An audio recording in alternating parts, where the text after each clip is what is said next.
Assalamualaikum warahmatullahi wabarakatuh. Sugeng Rahayu, salam kebajikan, salam sejahtera buat kita semua. Selamat datang di channel Vidi Jejak Budaya. Pada kesempatan yang baik ini, tak lupa saya senantiasa selalu mendoakan sedulur dan panjenengan semua. Semoga selalu diberi kesehatan dan kelimpahan rezeki dari Sang Penguasa Jagat Alam Raya.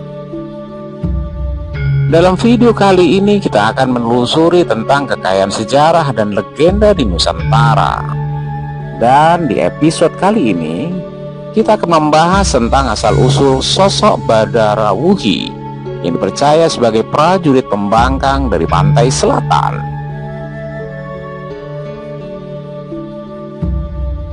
Sedulurku, sosok Badara Wuhi adalah makhluk legendaris dari kisah Nusantara. Menjadi benang merah dalam cerita yang melibatkan kekuatan gaib dan pertarungan antara kebaikan dan kejahatan di era Kerajaan Daha. Ratu Lia, Nyi Calon Arang, mempersembahkan ancaman maut dengan ilmu hitamnya, memicu kisruh dan kegelisahan di bumi Kediri. Empu Bahula, seorang penerus kebijaksanaan, berdiri sebagai pelindung kebenaran, berusaha menegakkan kedamaian di tengah kekacauan. Sementara itu Ratna Nare, pemuja kekuatan gelap di antara murid Calon Arang, merintis jalan menuju kekuasaan gaib dengan keinginan yang tak terbendung. Utusan Kanjeng Ratu Kidul yang bergelar Ratu Sendang Serpemara juga terlibat dalam pertarungan sengit melawan kekuatan-kekuatan gelap yang mengancam keseimbangan alam. Untuk itu mari simak selengkapnya bagaimana perjalanan mereka menyatu dalam alur waktu yang penuh misteri dan kekuatan gaib, memunculkan sosok Badara Wuhi yang legendaris itu. Pada zaman dahulu, era Kerajaan Daha, sebuah kegelapan melanda bumi Kediri. Kisah ini bermula dari takluknya Dayudatu Ratu Lia Calon Arang, Arangdada Tenggerah sang pemuja berarti Durga. Saat itu Langdana Tenggerah dan para muridnya merapal ilmu hitam mematikan, menciptakan gerubuk yang mengerikan di tanah Kediri. Penduduk daerah Kediri terjabut nyawanya tanpa ampun. Gerubuk ini tidak mengenal belas kasihan, merenggut nyawanya dengan cara yang menyiksa anak-anak dan orang tua. Tanpa aba-aba memuntahkan duri-duri tajam yang membuat mereka mati dalam penderitaan. Kengerian ini menyelimuti bumi Kediri. Dan dalam keputusasaan, prajurit Daha Kediri juga hilang kesabaran melihat ulah Calon Arang dan para muridnya. Pada sesepuh merapal mantra untuk menetralisir kesaktian Calon Arang dan para muridnya agar bisa dengan mudah dibantai oleh para prajurit. Meskipun dicegah oleh Empu Bahula, anak Empu Berada yang ditugasi memimpin prajurit pada Abicari cantik, tak lagi memiliki ilmu kebal dan ajian-ajian sakti. Dihujam berbagai senjata hingga tak ada satu pun yang bisa bergerak. Namun amukan mereka membuka celah bagi 5 murid Rangdana Tenggerah untuk melarikan diri. Mereka menyusup pergi ke berbagai tempat menghilang tanpa jejak. Namun tak cukup di situ, mereka juga membawa bersama lontar-lontar milik gurunya untuk dipelajari kembali. Salah satunya diantaranya adalah Ratna Nare, seorang murid yang paling muda di antara mereka. Selama perhariannya, Ratna Nare meraih kekuatan yang luar biasa dari ilmu hitam yang terkandung dalam lontar-lontar milik gurunya, hingga membuatnya awet muda. Setiap hari dia menyelami mana-mana gelap yang tersembunyi di dalamnya, memperkuat dirinya sambil menundukkan berbagai dayang markayang yang menghalanginya. Dan tak terasa 300 tahun berlalu tanpa meninggalkan bekas pada tubuh Ratna Nare. Dengan semangat yang tak terkalahkan, dia mengarahkan langkahnya ke desa Wonotoro. Desa itu dipimpin oleh seorang lurah bernama Macan Sikep yang terkenal karena hasratnya yang liar terhadap perempuan. Namun warga desa tak bisa berbuat banyak karena kekuatan yang dimiliki oleh Macan Sikep yang memelihara begundal-begundal di sekitarnya. Desa Wonotoro pada saat itu masih terisolasi, dikelilingi oleh hutan dan binatang buas. Pintu keluar utama dari desa melalui alas denda, sebab jalur yang ditandai dengan tumpukan batu dan pohon beringin kembar yang besar yang dikenal sebagai Watu Kumalasa. Di dekatnya terdapat sendang Sarpamala, sendang yang airnya sangat jernih dan segar, namun menyimpan keangkeran yang menakutkan.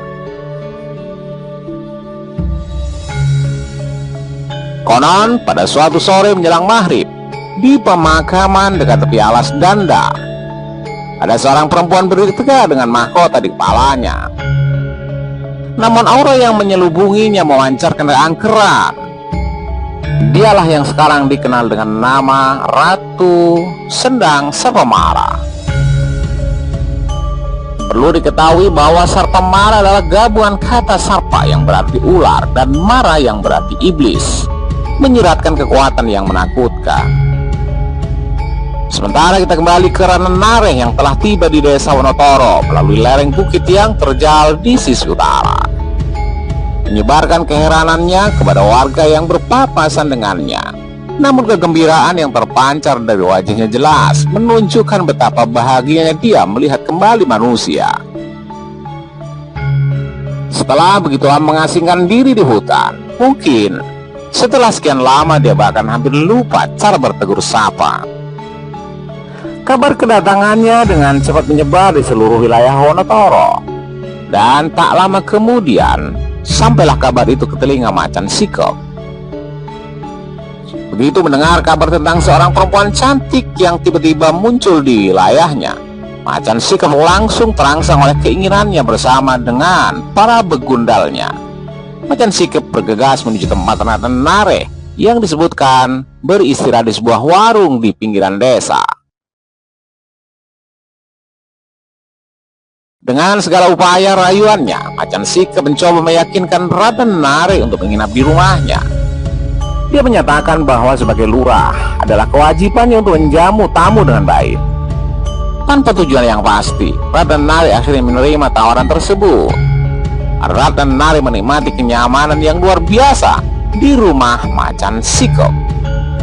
Baginya, tidur di tempat yang layak adalah sebuah kemewahan, karena selama ini dia hanya terbiasa tidur di atas daun-daunan dan di bawah naungan pohon-pohon.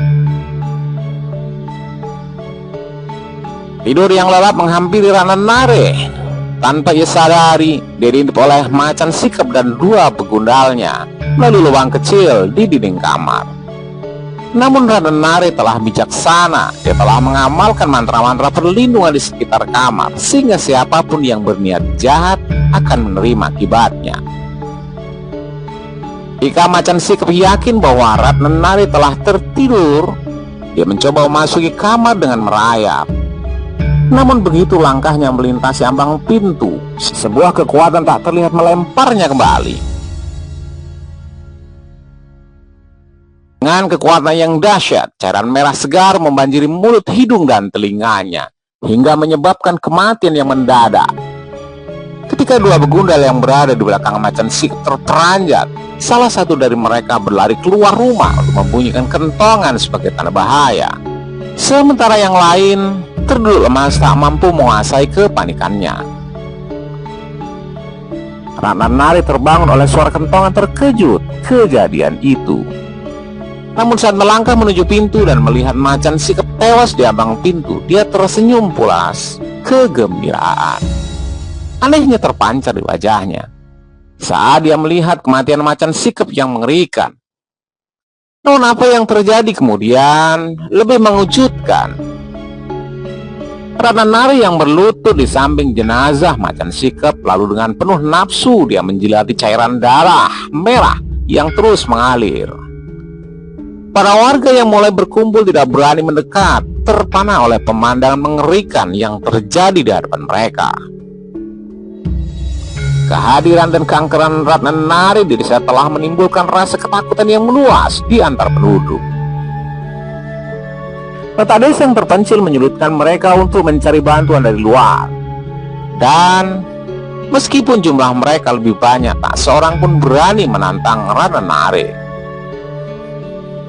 Saat itu juga kekuasaannya semakin kuat dan tidak seorang pun di desa berani menantang perintahnya. Ratna Nari dengan cepat mengubah dirinya menjadi seorang ratu penduduk. Laki-laki dipaksa untuk menanam makanan sesuai keinginannya, sementara para wanita harus memasak makanan yang enak-enak, meskipun kebutuhan mereka sendiri sulit terpenuhi.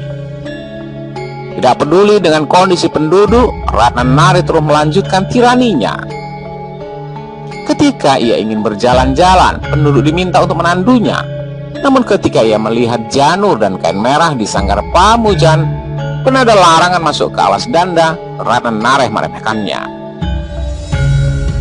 Dia bahkan menyuruh untuk membuangnya saja tanpa memperdulikan peringatan yang tersirat di dalam. Dengan menggunakan ilmu hitam yang terdapat dalam lontar-lontar yang dia bawa dari gurunya, Ratna Nari memaksa para perempuan di desa untuk menjadi murid-muridnya. Dia mengajarkan kepada mereka ilmu Pangiwa, sebuah ajaran kuno yang memiliki akar kerohanian yang sejak zaman Sriwijaya hingga masa Singosari. Namun telah disalahgunakan oleh calon arang untuk menjadi ajian tingkat tertinggi dari ilmu hitam. Menggunakan ilmu mereka dengan pemahaman-pemahaman yang menyimpang dan menyesatkan. Suatu malam yang bertepatan dengan Anggoro Kasih, Ratna Nari memberi perintah kepada para muridnya untuk mengumpulkan seluruh penduduk desa di sanggar Pamuja. Di sana mereka dipaksa membuat tetabuhan bagi para lelaki, sementara para gadis dipaksa untuk menari. Ini adalah hal yang tak seharusnya dilakukan karena sanggar Pamujan seharusnya digunakan untuk memuja Tuhan, bukan untuk pertunjukan duniawi. Desa Wonotoro telah lama menghindari pertunjukan karena setiap kali ada pertunjukan, para penunggu alas danda, makhluk-makhluk gaib yang menghuni hutan tersebut akan datang untuk menyaksikannya. Setelah pertunjukan usai, salah satu dari penunggu alas danda akan membawa sukma, salah satu penari, menyebabkan kematian yang tidak bisa terhindarkan. Meski mengetahui larangan tersebut, Ratna Nari meremehkannya dan nekat menggelar pertunjukan. Dengan sikap yang jumawa, dia mengatakan dan menyatakan bahwa dia panggil penghuni alas danda untuk datang. Dia bahkan mengancam akan mengobrak-abrik alas danda jika mereka berani mencoba mengambil salah satu penari. Keberanian Ratna Nari membuat ketegangan merayap di antara penduduk desa. Mereka takut akan konsekuensi dan perbuatan Ratna Nari yang nekat tersebut, namun juga tidak berani menentangnya. Yang pasti, malam Anggoro Kasih itu menjadi malam yang gelap dan menakutkan bagi penduduk desa Wonotoro. Selain menantang penunggu alas danda, tujuan sebenarnya dari diselenggarakannya pertunjukan di sanggar Pamujan adalah agar Ratna Nari bisa menerapkan sumber kewisesan yang bersumber dari ketarat. Dia percaya bahwa elemen terkecil dari jagat besar maupun jagat kecil adalah getaran, dan getaran yang besar dapat menghasilkan daya yang merusak. Dia yakin bahwa getaran yang murni dari naluri dan tarian akan menjadi mediumnya. Gerakan tarian yang dilakukan dengan naluri diyakini akan menghasilkan getaran energi lain untuk mendekat. Ratna Nari ingin mengumpulkan energi-energi di sekelilingnya tanpa mempedulikan apakah energi itu baik ataupun buruk. Tujuannya sangat sederhana. Ia ingin berkuasa atas energi-energi tersebut. Ratna Nari bersikeras agar pertunjukannya tetap dilaksanakan. Gadis-gadis yang terlibat haruslah yang masih perawan, sementara para penabuh haruslah masih berjaka. Hal ini karena dia ingin para pelaku pertunjukan memiliki wadah yang murni, yang belum tercemar dengan hal lainnya. Baginya, kebersihan fisik dan spiritual dari para pelaku penting untuk mencapai tujuan gelapnya. Atas perintah Ratna Nari, pertunjukan tetap berlangsung. Penari, penabuh, dan penduduk desa lupa akan ancaman malapetaka yang selalu mereka percayai. Energi dimulai dari para penari.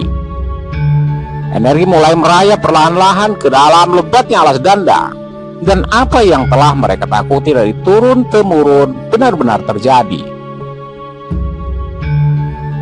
Para penguasa alas danda mulai bergeliat. Energi yang berasal dari Wonotoro membuka selubung tipis yang memisahkan antara nyata dan dunia gaib. Mereka berhamburan keluar dari alas danda, melewati gerbang beringin kembar, menuju lokasi pertunjukan. Ratna Nari, ratu gaib yang bermukim di keraton Sendang Sarpamala, menjadi sangat marah. Untuk diketahui bahwa Ratu Sendang Sarpamala pada akhirnya berasal dari pantai selatan. Awalnya, Kanjeng Ratu Kidul menempatkan senopatinya di sepanjang lintasan untuk menjaga jalan gaib kereta kencananya yang diiringi gending-gending kebesaran menuju utara maupun sebaliknya. Dahulu, Sendang Sarpamala adalah sebuah sendang biasa. Namun kedatangan sang senopati yang sekarang dijuluki Sendang Sarpamala yang datang bersama pasukannya yang kuat dan kokoh, membawa sandangan kebesaran hijau khas pantai selatan. Perwujudan dari Ratu Sarpamala sendiri dapat berubah menjadi menyerupai manusia atau manusia berbadan ular. Bukan hanya dirinya, tetapi para abdinya juga dapat berubah menjadi manusia, apalagi terlalu sombong atau kesombongan dipamerkan. Dengan kedatangan mereka, Sendang Sarpamala telah dihuni oleh sejumlah sosok yang tak bisa dianggap remeh. Maka dari itu, Ratna Nari tidak hanya mengganggu keseimbangan di desa Wonotoro, tetapi juga tidak menyadari bahwa yang dihadapinya adalah sosok-sosok yang kuat dan tidak dapat dianggap enteng. Penjaga Sendang Sarpamala sangat murka ketika Ratna Nari mengganggu isi alas danda melalui getaran tarian dan tabuhan. Ratu Sarpamala mencium kesombongan yang terpancar dari Ratna Nari. Ini membuat batas gaib di beringin kembar jebol. Karena terpancing, gerakan tarian yang telah dimantrai kemarahan Ratu Sarpamala mencapai puncaknya ketika sejumlah prajurit utamanya ikut tersedot ke Wonotoro saat tarian dan tetabuhan digelar. Para lelembut alas danda datang memasuki raga para penari yang hadir malam itu. Murid Ratna Nari ikut masukkan prajurit kidul. Keberadaan pantai selatan sangatlah jauh, namun sebagaimana mereka bisa ikut tersedot mengingat pantai selatan cukup jauh dari desa Wonotoro. Namun pada saat itu pikiran seperti itu berpaling dan dia lebih condong menduga bahwa mereka adalah prajurit pantai selatan yang kebetulan lewat dan tertarik dengan apa yang dilakukannya. Dengan pikiran tersebut, kesombongannya semakin bertambah karena mampu membuat prajurit kidul ikut tersedot dalam percobaan Ratna Nari. Khusus untuk prajurit kidul yang memasang mantra-mantra terkuat dan mengurung mereka dalam raga yang dimasuki agar tidak mudah keluar lagi. Baginya, energi dari kidul merupakan yang terbaik di antara energi lainnya. Kini tibalah saatnya di mana Ratna Nari merasa sudah tiba waktunya. Dalam hiruk-pikuk tarian yang digelar, ia sudah bersiap menyedot semua energi yang terkumpul saat itu. Dengan satu kesombongan lagi bahwa jika ia mampu mengumpulkan semua energi, kemampuan gurunya pun akan terlampaui. Dengan perlahan-lahan energi makhluk gaib berhasil diambil. Mereka yang telah dipindahkan energinya tiba-tiba lenyap begitu saja. Namun setiap raga sang penari menjadi kosong dan langsung diisi oleh makhluk yang baru. Selama proses itu tubuh Ratna Nari semakin memanas dan raganya pelan-pelan berapi. Wujudnya juga berubah menjadi mengerikan, menyerupai seorang buto yang sangat jahat, musuh para dewata. Ia akan mencoba menyedot energi dari salah satu abdi kidul untuk menguji mantra terkuatnya. Meskipun raganya bersinar merah menyala, ia tidak peduli. Ratna Nare terus berusaha menarik energi hingga tiba-tiba usahanya seperti gagal, meski telah dicoba berkali-kali. Para penduduk yang sedang kerasukan juga mendadak bergelimpangan. Namun yang lebih mengejutkan, Ratna Nare, sesosok makhluk setengah ular yang tak lain adalah Ratu Sarpamara, telah muncul menghentikan segala yang dilakukan Ratna Nare. Saat itu tidak ada kata yang diucapkan mereka, hanya saling menatap penuh kemarahan. Ini adalah pertanda bahwa energi keduanya sedang bertikai, meski arah kasat mata tidak ada yang terlihat. Ratna Nare merasakan tubuhnya mendadak lemas dan kosong seperti saat ajian calon arang dan muridnya dilenyapkan oleh Empu Baradan. Akhirnya ia mengaku menyerah, menyadari bahwa ia sudah menyerah kalah. Mantra-mantra yang diucapkan Ratna Nare kepada abdi kidul seperti mendapat tanggapan cepat. Ini membangkitkan hasrat yang telah lama mati, membuat murid Ratna Nare yang dirasuki abdi kidul menjadi berani memberontak.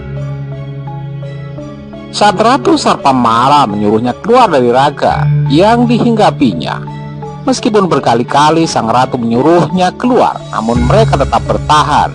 Hingga akhirnya Ratu Sarpamara memutuskan untuk merusak raga yang dihinggapinya, melepaskan sepenuhnya sukma pemiliknya dan mengeluarkan paksa abdi kidul pemberontak itu.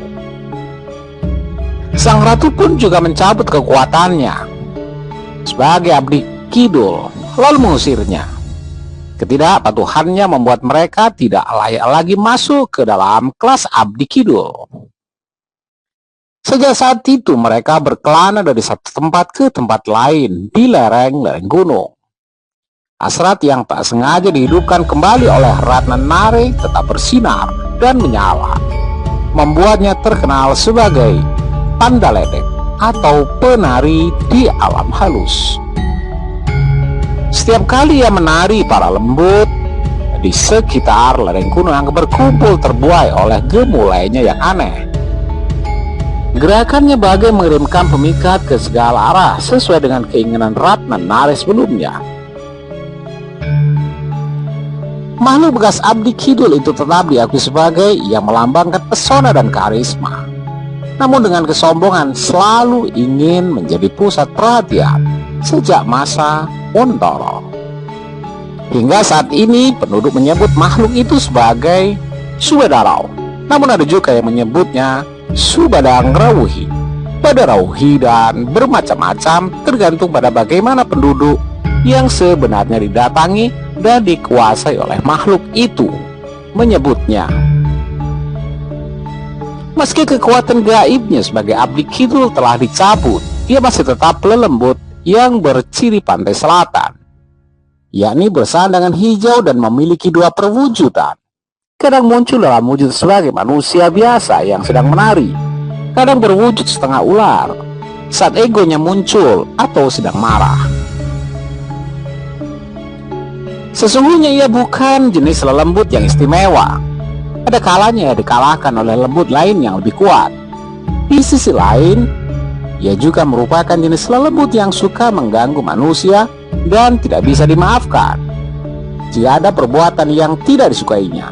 Namun ia juga dapat berkembang biak jika ada lelaki yang rela menidurinya untuk bersekutu demi mewujudkan impiannya dengan segala cara. Dalam wujud nyata, Subadarawuhi dapat dilihat dengan perwujudan jenglot. Ia terlihat seperti benda mati, namun sebenarnya hidup. Untuk bertahan di alam nyata, mereka membutuhkan tetesan cairan darah merah manusia. Jika ada manusia yang menyanggupinya, ia siap memberikan imbalan kekayaan termasuk membalaskan dendam sang tuan. Begitulah kisah singkat asal-usul Badarauhi, sosok pembangkang dari pantai selatan. Terima kasih sudah menyempatkan menonton dan sampai jumpa.